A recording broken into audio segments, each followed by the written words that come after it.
Hi, my name is Mahesh and I am from selective trade. तो जैसा कि मैंने आपको प्रॉमिस किया था कि I will be discussing one of the chart patterns, and that's the reason this video is being made.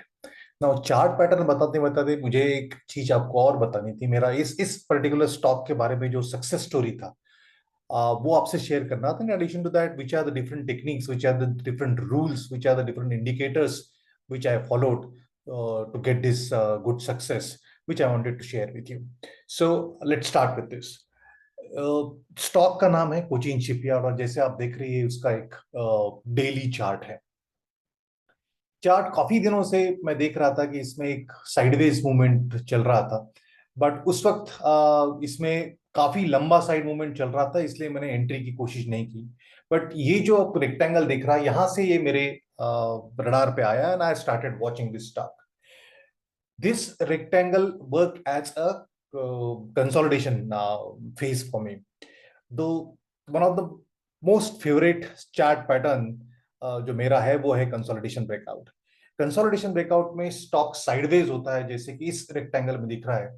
Stock sideways रहेगा और उसके बाद stock either ways, either upside और डाउन साइड विथ वॉल्यूम अगर मूव करता है तो उसका मूवमेंट काफी अच्छा होता है। जनरली मैं अगर स्टॉक ऊपर ब्रेक करता है और उसका वॉल्यूम सपोर्टिव है तो उस स्टॉक्स में जनरली मैं कॉल लेता हूं। तो जैसे आप देख रहे हो कि ये स्टॉक काफी लंबे समय तक this was in a consolidation phase. Here this green candle it shows that the consolidation box is broken with a good amount of volume as well. But जैसे कि मैंने लास्ट टाइम भी बताया था, ऐसा इमीडिएट ब्रेकआउट होने के बाद I generally don't jump into the stock. मैं उसका एक रिट्रेसमेंट लेवल आने की कोशिश करता हूँ। रिट्रेसमेंट के बाद अगर फिर से वो यहाँ पुराना हाई अगर तोड़ता है तो उस वक्त मैं एंटर करता हूँ। इस स्टॉक में नेक्स्ट ईयर थोड़ा रिट्रेसमेंट आया भी था, बट वो सेम डे वो कवर कर लिया। So I waited for that day and the third day मैंने एक अच्छी ग्रीन कैंडल बन रही थी और उसका वॉल्यूम भी अच्छा खासा बन रहा था। I entered into stock. This was some on 3rd of April and I entered at the value of 1020 rupees. उस वक्त my stop loss was around the half of this bracket, which was around 850 kind of stuff. So I was expecting good return in the stock basis. The fundamentals of these stocks are quite good. There were quite tailwinds की sector अच्छा कर रहा है, industry अच्छी कर रही है, budget का सपोर्ट मिल सकता है। ये सब चीजें इस स्टॉक को एक अच्छा स्टॉक, अच्छा पिक बनाती थी। सो आई डिसाइडेड कि जब तक मेरा स्टॉप लॉस हिट नहीं होता I continue with this stock and I entered on 3rd of April. Subsequently stock ने मेरा अच्छा रिटर्न दिया। जब इस लेवल पे जब मैं पहुंचा और यहाँ पे जो दो रेड कैंडल बनी थी, आई थॉट कि this is the time for me to exit. But again मेरा रूल कह रहा था कि स्टॉक अच्छा है, ग्रोथ प्रोस्पेक्ट्स अच्छे हैं। So I shifted my stop loss to 20-day moving average. Now this green line is 20-day moving average and this red line is 50-day moving average. So then I decided कि जब एक पूरी candle, पूरी daily candle इस 20 day के नीचे अगर open होके बंद नहीं होती है, तब तक मैं स्टॉक को कंटिन्यू रखूंगा। So the first is chart pattern, second is my 20 DMA rule which I employed over here. यहाँ पे जैसे ये 20 डे का एक क्रॉस हुआ, मुझे ऐसा लग रहा था कि this is the time for me to exit. पर मैंने जैसा रूल बनाया था कि मेरा कंप्लीट एक red candle, daily red candle इसके नीचे बंद होना चाहिए। ये यहाँ पे एक विक भी ठीक ठाक बना होता, lower wick, which give me certain confidence कि नेक्स्ट डे ये शायद ऊपर जाएगा, and that exactly what happened. Next day ये स्टॉक और ऊपर गया, ऊपर जाते रहा।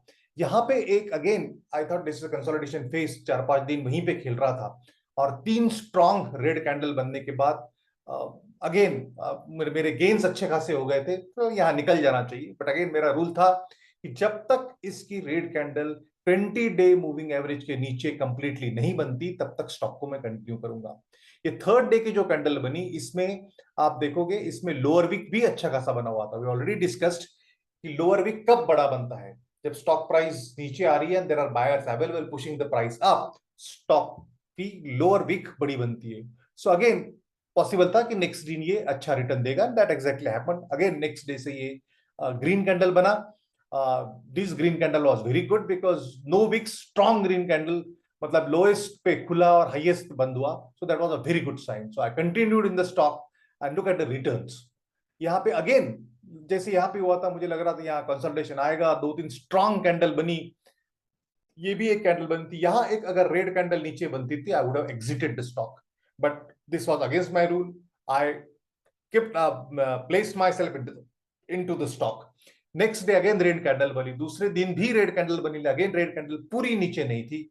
सो आई सेड नेक्स्ट ईयर अगर ग्रीन कैंडल बनती है तो I will continue with the stock. But unfortunately on this day एक कंप्लीट कैंडल 20-day मूवी के एवरेज के नीचे बनी, and I exerted this stock at days low of 2450 odd levels. So जब 1025 1030 से जो मुझे एंट्री मिली थी, this was on 3rd of April, and on 25th of July I exited this stock on 2450 50 or 60 kind of stuff. So almost 2.4 times in less than 120 days. This is just because I believed in my trade, I believed the short selection, and I continued with my the rules of the trading. So this is how the stock movement is back. Now I chose this stock because of my chart pattern. I continued this basis my rule of 20-day moving average. There were some testing times, but lower week was quite higher, so that gave me confidence, and I continued with this to get 2.4 times of the value in just less than 120 days. This is how I traded in this stock, and this is the success story which I wanted to share with you. Hope you like the video and the content in this. Do tell me by just liking this video and spreading this news amongst your friends. Thank you very much.